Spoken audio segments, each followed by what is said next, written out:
వాయిదా పడింది. ముందుగా నిర్ణయించిన దాని ప్రకారం ఇవాళ సచివాలయంలో ముఖ్యమంత్రి నారా చంద్రబాబు నాయుడు అధ్యక్షతన రాష్ట్ర కేబినెట్ సమావేశం జరగాల్సి ఉంది.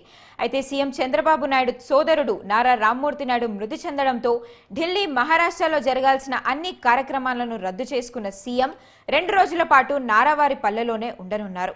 దీంతో ఇవాళ జరగాల్సిన మంత్రివర్గ సమావేశాన్ని వాయిదా వేశారు. ఎల్లుండి సాయంత్రం 4 గంటలకు సచివాలయంలో సీఎం చంద్రబాబు నాయుడు అధ్యక్షతన ఏపీ కేబినెట్ సమావేశం కానుంది.